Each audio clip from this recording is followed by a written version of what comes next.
Hello friends, this is Akram Shaikh and you are watching honest tutorial. Friends, इस video के अंदर आप लोग देखेंगे ट्रांसफर ऑफ डीमटेरियलाइज शेयर्स, यानी कि एसपीसीसी जो 12th स्टैंडर्ड का आपका है उसका second chapter transfer and transmission of share. इसके ऑलरेडी 2 वीडियोस आप लोग देख चुके हैं। जो तीसरा वीडियो है उसके अंदर आपको बताया जाएगा कि क्या है प्रोसीजर डीमटेरियलाइज शेयर्स, यानी कि डीमेट शेयर्स में ट्रांसफर किस तरह से किया जाता है। शेयर होल्डर में keep his share in physical form. जो शेयर होल्डर है वो अपने पास फिजिकल फॉर्म में, यानी जो पुराने शेयर सर्टिफिकेट है वो अपने पास रख सकता है, लेकिन according to new provision he can not sell his share in physical form.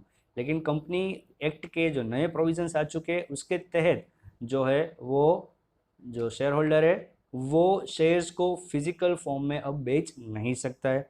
If he wants to sell his share he has to go for the dematerialise process. अगर वो फिजिकल शेयर जिसके पास पड़े हैं अगर उसे वो बेचना है तो उसे पहले डीमटेरियलाइज प्रोसेस जो है उसके थ्रू उसे जाना पड़ेगा। और डीमटेरियलाइज शेयर्स प्रोसेस क्या है फ्रेंड्स? यस, उसमें डीमेट अकाउंट जो है वो हमें खोलना पड़ेगा। डीमेट अकाउंट खोले बिना अब यहाँ पे शेयर्स को आप लोग बेच नहीं सकते। अगर आपके पास चाहे कितने भी पुराने शेयर सर्टिफिकेट्स पड़े हो, अगर आपको बेचना है तो सबसे पहले आपको डीमटेरियलाइजेशन यानी कि डीमेट अकाउंट खोलना पड़ेगा। वो खोलने के बाद ही आप उसको बेच सकते हैं। Demat share means to convert physical share in to electronic form in a specific way. Demat share का मतलब है कि जो फिजिकल शेयर थे उसे अब पूरा इलेक्ट्रॉनिकली फॉर्म के अंदर उसको कन्वर्ट किया गया है। इसको बोलते हैं demat share. The investor has to open a demat account with the depository participant. जो इन्वेस्टर जो है उसे एक अकाउंट खोलना पड़ेगा, डीमेट अकाउंट, जो कि डिपॉजिटरी पार्टिसिपेंट होना चाहिए। In India depository participants national security depository limited यानी कि एनएसडीएल और central depository services India limited यानी कि सीडीएसएल, दो डिपॉजिटरी पार्टिसिपेंट्स है इंडिया के अंदर। ये दोनों फंक्शनिंग कर रही है और इनके जरिए ही यहाँ पे डीमेट अकाउंट खुलेगा। तो NSDL and CDSL are functioning as agent for deposit care taker. जो डिपॉजिट जो हम लोग कर रहे हैं उसका जो केयर टेकर के तौर के ऊपर एनएसडीएल और सीडीएसएल जो है वो फंक्शनिंग कर रहे हैं, काम कर रहे हैं। On behalf of this institutions PSU यानी कि पब्लिक सेक्टर यूनिट बैंक्स और private banks and other financial institutions open demat account. और ये जो दोनों इंस्टीट्यूशंस है जो एनएसडीएल और सीडीएसएल, इनके बिहाफ के ऊपर जो प्राइवेट सेक्टर बैंक्स है या तो प्राइवेट बैंक्स या तो अदर फाइनेंशियल इंस्टीट्यूशंस है वो लोग डीमेट अकाउंट को खोल सकते हैं। After opening account holder for after opening this account the said institution provides an instruction slip to account holder। जब ये अकाउंट हम लोग एक बैंक में या तो फिर कोई फाइनेंशियल इंस्टीट्यूशन के अंदर अगर हम लोग खोल लेते तो जो इंस्टीट्यूशन जो है वो हमें इंस्ट्रक्शन स्लिप, हमें अकाउंट जो होल्डर होता है उसको इंस्ट्रक्शन स्लिप यहाँ पे प्रोवाइड करती है। इंस्ट्रक्शन स्लिप क्या होती है? इंस्ट्रक्शन यानी कि हमें जो माहिती देनी है, हमें बेचना है तो बेचने के लिए इंस्ट्रक्शन देना है, अगर परचेज करना है तो परचेज के लिए इंस्ट्रक्शन। जैसे कि हम लोग बैंक में जब जाते हैं तो डिपॉजिट करने जाते हैं तो क्या करते हैं? डिपॉजिट स्लिप भरते हैं। जब हम विड्रॉ करना है तो विड्रॉ स्लिप भरते हैं। तो इसी तरह से यहाँ भी जो है डिमेट अकाउंट जब खोलेंगे तो हमको यहाँ पे इंस्ट्रक्शन स्लिप मिलती है। It is used by the account holder for purchase और sale of the securities. Securities यानी कि sale shares.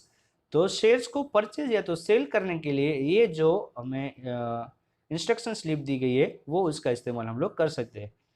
The company can observe its shareholders and their holdings on website provided by the NSDL और CDSL। जो company सिर्फ क्या कर सकती है? एक ऑब्जर्व कर सकती है कि उसके पास कितने शेयर होल्डर्स है। The company can observe its share holders and their holdings on website provided by NSDL and CDSL। NSDL और CDSL ने जो वेबसाइट दी है उसके ऊपर कंपनी सिर्फ क्या कर सकती है? उसके कितने शेयर होल्डर्स है और शेयर होल्डर्स के पास कितना होल्डिंग है वो यहाँ पे देख सकती है। However the company can not make any changes in it. यहाँ पे जो डीमेट शेयर आ गया तो इसके अंदर ये पता चला कि कंपनी जो यहाँ पे कोई चेंजेस नहीं कर सकती है। इट मीन्स के यहाँ पे कोई ऐसी प्रोसीजर यहाँ पे आती नहीं है कि भाई हमें पहले एप्लीकेशन फॉर्म भरना है, उसके अंदर साथ में सर्टिफिकेट जोड़ना है, सिग्नेचर करनी है, विटनेस, बाद में फिर सेक्रेटरी उसको चेक करेगा, फिर उसके बाद में नोटिस भेजेगा, नोटिस के फिर अगर कोई ऑब्जेक्शन नहीं है तो फिर रिजोल्यूशन पास करेगा।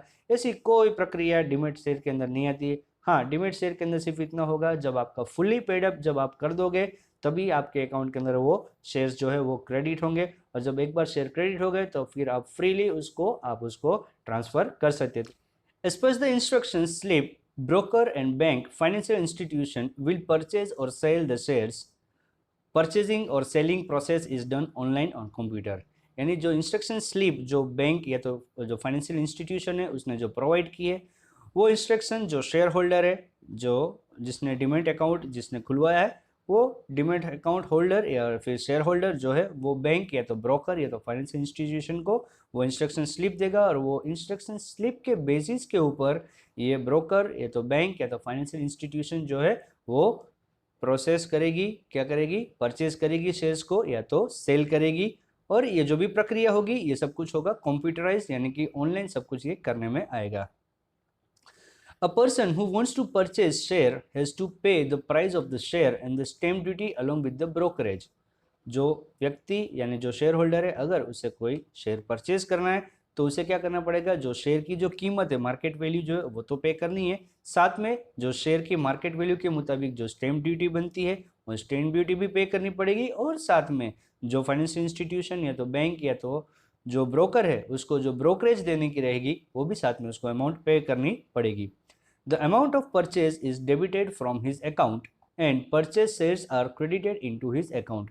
यानी जो परचेस करते हुए जो टोटल जो कीमत बनी, यानी मार्केट प्राइस जो शेयर की वो प्लस स्टैम्प ड्यूटी प्लस जो ब्रोकरेज है, वो जो टोटल अमाउंट बनी वो उसके जो डिमेट अकाउंट के साथ जो लिंक अकाउंट होगा वो लिंक अकाउंट में से वो अमाउंट जो है वो डेबिट हो जाएगी, और उस कीमत के जो शेयर्स उसने जो परचेज करने हैं वो शेयर्स जो है वो उसके डिमेट अकाउंट के अंदर यहाँ पे क्रेडिट हो जाएंगे। Shares are increased in share holders account. तो यहाँ पे जो शेयर्स जो है वो उसके डिमेट अकाउंट के अंदर इंक्रीज होंगे। Similarly if share holder sells his shares, the amount of the sale after deducting brokerage tax and other changes is deposited to his bank account and the shares sold are debited to his demat account. Shares are decrease in his account. और इसी तरह से अगर वो shares को बेचना चाहता है तो शेयर्स को वो बेच सकता है। जब बेचेगा तो जो उसकी जो मार्केट वैल्यू जो कीमत आ रही उसमें से जो ब्रोकरेज जो होगी, यानी कि जो बैंकर है या तो फिर फाइनेंशियल इंस्टीट्यूशन है उसका जो ब्रोकरेज होगी वो, और जो गवर्नमेंट का जो टैक्स है और अदर कोई भी चार्जेस है, वो चार्जेस कटने के बाद जो अमाउंट है वो उसके बैंक अकाउंट में, यानी जो अकाउंट के साथ डिमेट अकाउंट लिंक है उस अकाउंट के अंदर ये अमाउंट जो है वो डिपॉजिट हो जाएगी, और उसके जो डिमेट अकाउंट के अंदर जो शेयर्स थे अब वो शेयर्स क्या हो जाएंगे, डेबिट हो जाएंगे। यानी कि अब उसका डिमेट अकाउंट जो है वो डिक्रीज हो जाएगा, यानी अब उसके जो शेयर्स जो थे डिमेट अकाउंट के अंदर वो अब डिक्रीज हो जाएंगे। थस शेयर्स आर क्रेडिटेड और debited to a person's demat account. इसी प्रकार से जब अगर परचेज करता है तो डिमेट अकाउंट के अंदर शेयर्स क्या होंगे, क्रेडिट होंगे, और जब अगर वो सेल करता है तो जो शेयर्स जो है वो डिमेट अकाउंट के अंदर डिक्रीज हो जाएंगे, यानी कि डेबिट होंगे। It is important to note that when shares are purchased or sold in this way, the company has no control over it. मैं आपको अभी पहले ही बता चुका हूँ कि यहाँ पे कंपनी का कोई कंट्रोल नहीं है। कंपनी सिर्फ जो NSDL और CDSL की जो वेबसाइट है उसके ऊपर सिर्फ ये वॉच कर सकते हैं, देख सकते हैं कि उसके पास कितने शेयर होल्डर्स है और हर शेयर होल्डर्स के पास उसका कितना होल्डिंग है, उसके पास कितने शेयर्स पड़े। यानी कि ये किसी को भी ट्रांसफ़र करने के लिए किसी को भी रेस्ट्रिक्ट नहीं कर सकते। इनका कंपनी का अब यहाँ पे कोई कंट्रोल नहीं रहेगा। हाँ, अगर शेयर्स के ऊपर अगर लीन मार्क है या फिर अगर पार्शियल या फुली पेड अप अगर शेयर्स नहीं है तो वो ट्रांसफ़र नहीं कर पाएंगे। Company has nothing to do with it. Company कुछ भी इसमें साथ में नहीं कर सकती, जिसको चाहे वो फ्रीली अपने शेयर्स को ट्रांसफ़र कर सकते हैं। The whole procedure is done by the institution which functions as the agent of the NSDL and CDSL। और ये जो पूरी प्रक्रिया जो करने में आ रही है खरीदने की या तो फिर बेचने की, जो इंस्ट्रक्शन स्लिप देनी है फिर उसको कलेक्ट करनी है और इंस्ट्रक्शन के मुताबिक सेल और बाई करना है, जो भी प्रक्रिया करनी है ये सब जो इंस्टीट्यूशन से, जो बैंकर से, फाइनेंशियल इंस्टीट्यूशन से ये करेंगे, और ये NSDL और CDSL के एजेंट के तौर पे ये लोग फंक्शनिंग करेंगे। The company can only observe it's new Qamar share holders and outgoing share holders on the web page. Company सिर्फ यहाँ पे ऑब्जर्व कर सकती है कि कौन नया शेयर होल्डर आया और कौन शेयर होल्डर हमारी कंपनी का जो है वो गया। वो सिर्फ वेब पेज के ऊपर जाके सिर्फ इंफॉर्मेशन प्राप्त कर सकते हैं, यहाँ पे कोई रेस्ट्रिक्शन ट्रांसफ़र के ऊपर नहीं लगा सकते। तो ये पूरी प्रोसीजर थी हमारी डिमेट शेयर को ट्रांसफ़र करने की। अब हम लोग देखते हैं ड्यूटीज़ क्या है सेक्रेटरी की। कंपनी का जो सेक्रेटरी होता है उसकी शेयर ट्रांसफ़र के रिलेटेड क्या ड्यूटी है। अब मैं आपको ये भी बता दूं कि डीमेट शेयर के अंदर शेयर यहाँ पे कंपनी सेक्रेटरी को ड्यूटी नहीं रहेगी। ये जो ड्यूटीज जो दी है वो किस में आएगी, फिजिकल शेयर्स के अंदर ही आएगी। तो share transfer of share is transfer of ownership. जब शेयर अगर ट्रांसफर होता है यानी कि एक ओनरशिप है वो ट्रांसफर हो रही है। The secretary has to perform his duty properly. तो यहाँ पे सेक्रेटरी जो होगा, फिजिकल शेयर की बात हो रही है, तो फिजिकल शेयर जब थे तब कंपनी सेक्रेटरी उसको उसकी ड्यूटी बहुत प्रॉपरली उसको परफॉर्म करनी पड़ेगी। He to look after the transfer of the physical share. उसी को ये देखना है कि फिजिकल शेयर को किस तरह से ट्रांसफर किया जाएगा। There should be no litigation in future, nor should the provision of the Companies Act is 2013 भी इग्नोर्ड। यानी कि जो प्रोविजंस है कंपनीज एक्ट 2013 के, एक भी प्रोविजंस को यहाँ पे छूटना नहीं चाहिए और उसमें कुछ भी यानी फेरबदल भी नहीं होना चाहिए। If such provisions are ignored, अगर उसको नज़रअंदाज किया गया, then secretary and other responsible person found guilty can be punished. अगर कोई प्रोविजंस के साथ अगर छेड़खानी की गई या तो किसी को अगर हमने नज़रअंदाज कर दिया, तो जो कंपनी का जो सेक्रेटरी है वो या फिर जो रिस्पॉन्सिबल ऑफिसर जो होगा वो खुद यहाँ पे लायबल रहेगा, रिस्पॉन्सिबल रहेगा, जवाबदार रहेगा और उसे पनिशमेंट भी हो सकती है। तो इसकी क्या ड्यूटी है कंपनी सेक्रेटरी की? सबसे पहले टू वेरीफाई शेयर इंस्ट्रूमेंट्स और शेयर ट्रांसफर फॉर्म। उसे वेरीफाई करना है। जब शेयर ट्रांसफर फॉर्म उसके पास आएगा, एप्लीकेशन फॉर्म जो आएगी और जो इंस्ट्रूमेंट यानी कि जो शेयर सर्टिफिकेट उसके पास आएगा, सबसे पहले उसे वेरीफाई करना है। Secretary has to verify share instrument very carefully. He has to verify the number of the shares, कितने नंबर शेयर्स के जो उसके जो रजिस्टर में होगा, मेंबर रजिस्टर में वो, और जो फिजिकल शेयर का जो शेयर सर्टिफिकेट आया उसमें, दोनों में ये वेरीफाई करेगा कि हाँ बराबर लिखे है या नहीं, नंबर ऑफ शेयर्स कितने हैं, वो टाइप ऑफ शेयर्स किस प्रकार का है, कि इक्विटी शेयर है कि प्रेफरेंस शेयर है, वो भी चेक करेगा। Signature of the share holder, sign देखेगा जो ओरिजिनल शेयर होल्डर है उसकी, and other essential details as per the provisions, और प्रोविजंस के मुताबिक जो दूसरी कोई भी डिटेल्स है वो सब कुछ पहले चेक करेगा। देन द सेकंड जो उसकी ड्यूटी है वो है stamp and fee. Secretary has to verify market value of the share mentioned in the share transfer form. Share transfer form के अंदर जो शेयर जो उसे बेचना है शेयर होल्डर को, उसकी मार्केट वैल्यू क्या है वो पहले वेरीफाई करेगा। And he also verify whether the stamp duty affixed by share holder is according to the value of the shares. और ये भी चेक करेगा कि जो मार्केट वैल्यू जो मेंशन की है शेयर एप्लीकेशन ट्रांसफर फॉर्म के अंदर, उसके अंदर मार्केट वैल्यू के मुताबिक स्टैम्प ड्यूटी उसने अफिक्स की है कि नहीं, वो भी चेक करने की ड्यूटी कंपनी सेक्रेटरी की रहेगी। Then third, signature of witness. Signature of witness is essential, क्योंकि जो बेचने वाला और खरीदने वाला दोनों जब ये फॉर्म ट्रांसफर फॉर्म जब फिलअप कर रहे हैं तो वहाँ पे एक विटनेस होना ज़रूरी है। तो यहाँ पे विटनेस की सिग्नेचर को भी ये देखेगा। Secretary has to see and ensure the signature of the witness. वो देखेगा कि विटनेस ने इसमें साइन की है या नहीं है, उसका नाम और एड्रेस सब कुछ दिया हुआ है कि नहीं हुआ, वो सब भी यहाँ पे चेक करेगा। Then receipt of share transfer, बाद में जो शेयर ट्रांसफर जो है उसके पास जब फॉर्म आ चुका है उसने चेक कर लिया, तो अब इसकी रिसिप्ट जो है वो प्रोवाइड करेगा। After receiving share transfer form instrument at the companies registered office, a receipt shall be issued provided all details are satisfactorily। यानी वो ऐसे एक रिसिप्ट बनाएगा, उसके अंदर बताएगा कि भाई जितनी भी आपने डिटेल मेंशन की है उसमें हमको सेटिस्फेक्शन है, यानी इसमें कोई गलती नहीं है, कोई फोर्जरी नहीं है, कोई भी मिस्टेक नहीं है और डिटेल जो है वो कंप्लीट है। अब मैं आपको इसकी रिसिप्ट देता हूँ कि आपकी मुझे एप्लीकेशन मिल चुकी है। Next duty is resolution of board of directors. अब बोर्ड ऑफ डायरेक्टर्स के पास जाके ये इसको रिजोल्यूशन पास करवाएगा। If information provided in the transfer form is found to be satisfactorily and correct, then share transfer is approved. A resolution regarding approval of share transfer is passed in board of directors meeting। जब इसको satisfactory मिलेगा, इसको लगेगा company secretary को कि अभी सारी detail proper है, सब कुछ ओके है, तो फिर इसका जो बोर्ड ऑफ डायरेक्टर की मीटिंग बुलाई जाएगी और वो मीटिंग के अंदर ये शेयर ट्रांसफर जो करना है उसको ये अप्रूव करवाएगा, वहाँ पे एक रिजोल्यूशन पास करवाएगा। Then entry in share transfer register. After granting share transfer, necessary entry is to be made by secretary regarding share transfer। जब यहाँ पे अप्रूवल मिल जाएगी शेयर ट्रांसफर के लिए बोर्ड ऑफ डायरेक्टर की तरफ से, तो फिर जो रिजोल्यूशन पास होने के बाद जो कंपनी सेक्रेटरी है वो जो शेयर ट्रांसफर रजिस्टर है उसके अंदर इस चीज़ को नोट डाउन करेगा। Registration in register of members. Share transfer is approved on the basis of the form of transfer presented by the share holder. It is followed by the necessary entries in the register of the members। जब transfer register में entry कर ली, अब उसके बाद फिर company secretary क्या करेगा, जो ट्रांसफर जो अप्रूव हो चुका है यानी कि बोर्ड ऑफ डायरेक्टर्स ने जो रेजोल्यूशन पास कर दिया है, उसके बेसिस के ऊपर अब ये शेयर होल्डर की एप्लीकेशन को जो है वो मेंबर रजिस्टर के अंदर उसके बिहाफ के ऊपर यहाँ पे मेंशन करेगा कि भाई जो नया शेयर होल्डर है अब उसका नाम जो है वो मेंबर रजिस्टर के अंदर ऐड करेगा, और जो पुराना जो शेयर होल्डर था यानी जिसने शेयर बेचे है उसका नाम यहाँ से उसको डिलीट करने में आएगा।